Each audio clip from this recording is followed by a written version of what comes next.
Hoje você vai aprender, hoje você desvenda esse quadro aqui do Agostinho comigo, um quadro do ano 1500 que retrata o domo, serafins que deserdaram dos céus e simplesmente um grande esquema de condenação eterna produzida pelo diabo.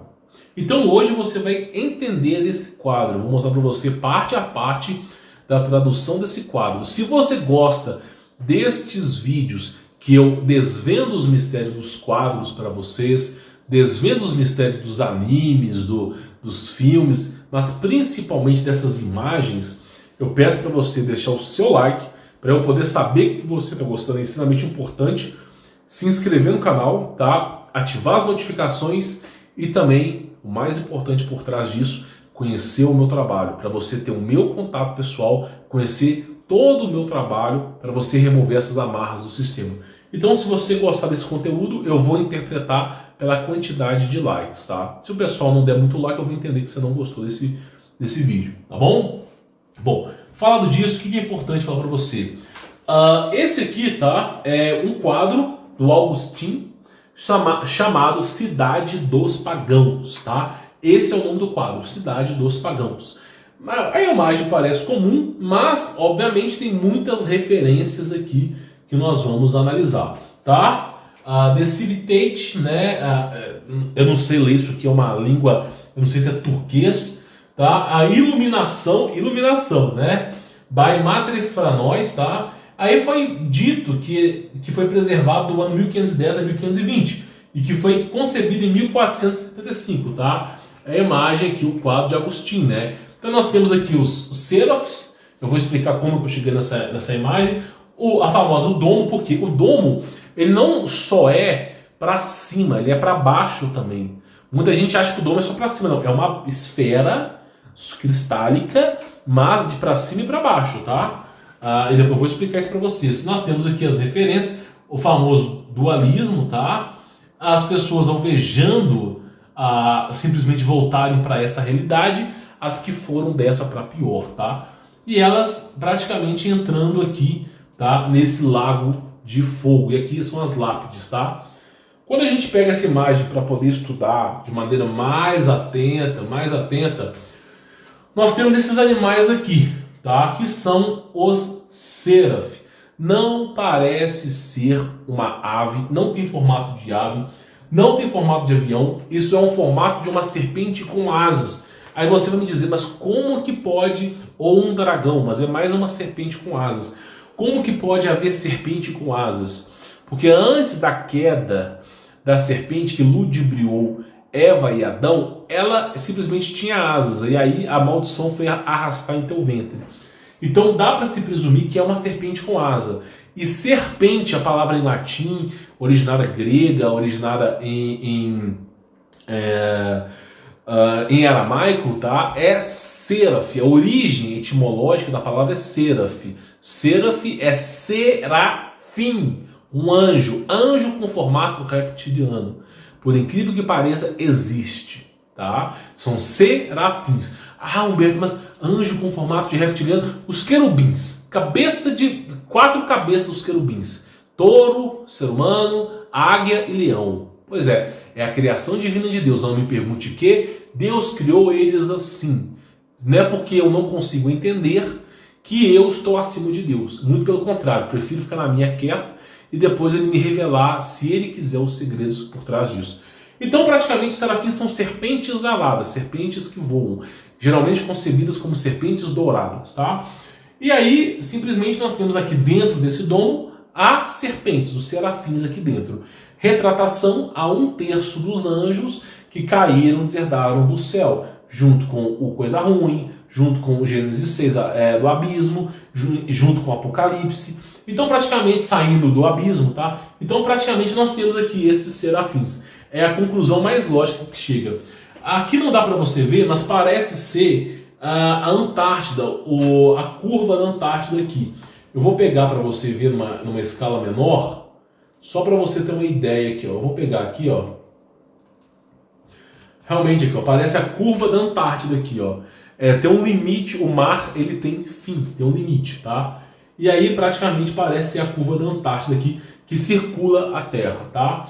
Bom, beleza, então nós temos aqui a referência à Antártida, nós temos uma grande referência aqui ao domo, tá? Toda essa estrutura aqui é o domo. Ah, Humberto, mas o domo não é só uma cúpula? Não, não é uma cúpula. Nós temos o que aqui? Uma expedição, uma exploração russa, que eles perfuraram o subsolo da Terra na tentativa de conseguir chegar ao mais fundo que eles conseguissem.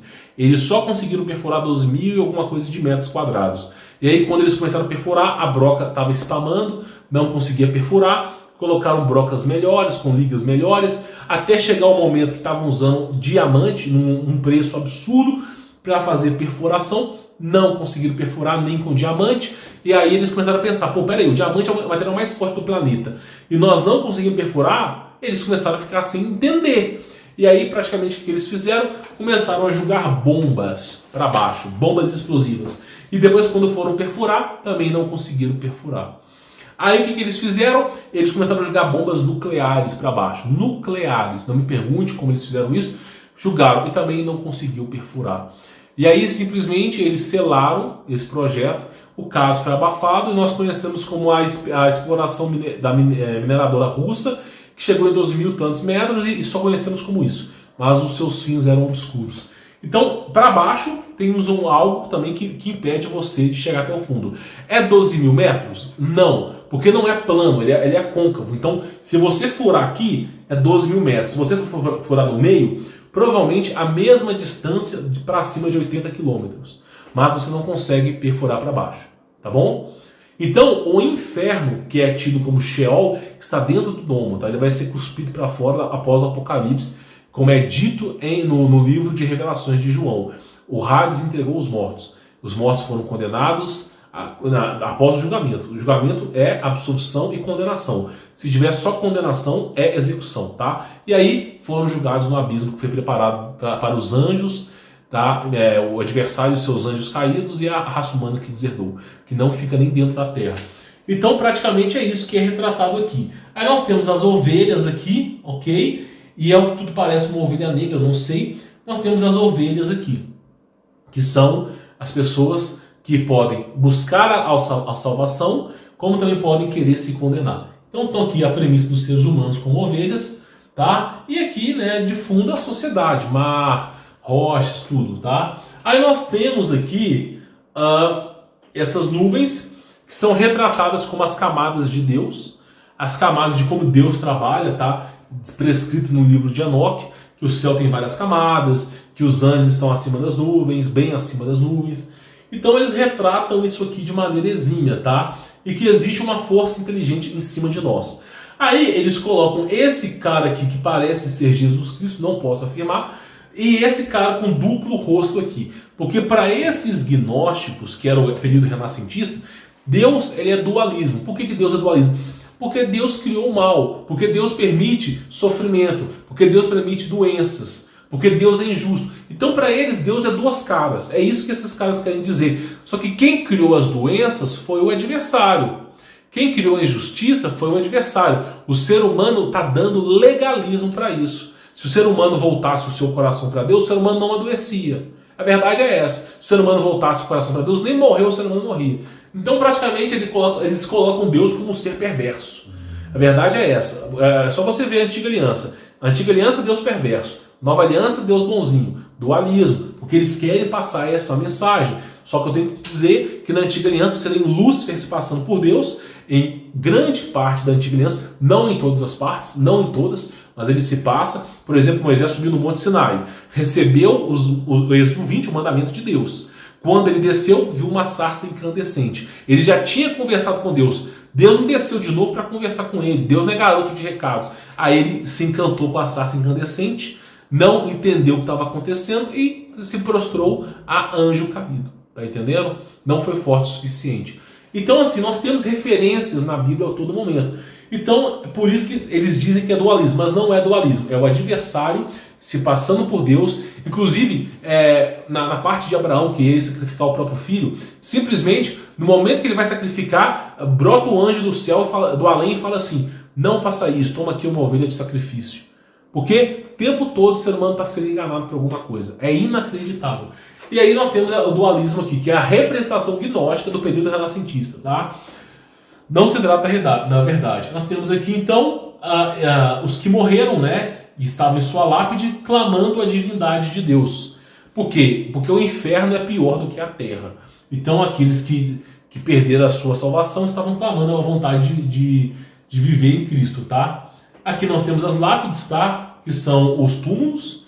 Nós temos aqui a tentativa deles de escaparem do abismo, mas é impossível. Uma vez condenado ao abismo, dificilmente você vai sair de lá. Nós temos o grande dia do julgamento, que provavelmente pode ser que tenha algum absolvido, mas depois do momento do julgamento não tem mais volta não. Aí acabou mesmo, tá? Aí é a segunda morte. Então nós temos aqui eles tentando escapar de lá, mas não conseguem. E claro, o que é conhecido como Lago de Fogo. Aqui é como se fosse um abismo, tá? Referências a Abaddon, mas não é. É apenas o Hollow Earth, tá? Que fala que o inferno está bem abaixo de nós. E, né, Lago de Fogo, enxofre e sofrimento das pessoas. Então essa era a retratação do período renascentista. Então, o período renascentista, eles acreditavam que a Terra era parará por ouro plana. Tá? Eles nem imaginavam o Big Bang, nem imaginavam que vinha do macaco vegetariano, que delícia, né?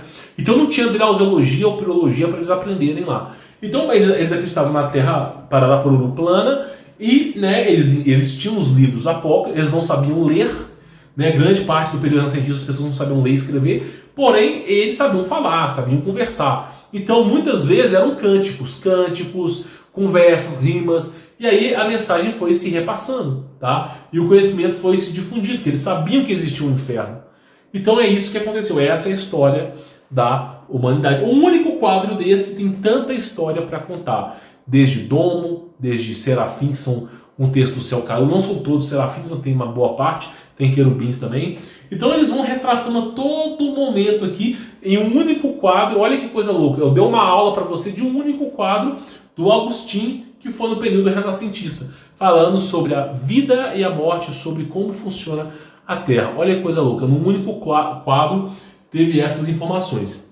Se você encontrou mais informações do que eu falei aqui, tá? Comente aqui embaixo nos comentários para que a gente possa ler e discutir. Deixe o seu like, extremamente importante para você me ajudar a divulgar meu projeto. E para saber que você está gostando desse conteúdo, inscreva no canal, tá? Ative as notificações. E conheça o meu trabalho, tem um link aí na descrição para você, tá bom? Vou ficando por aqui, sou Humberto Voltz, forte abraço!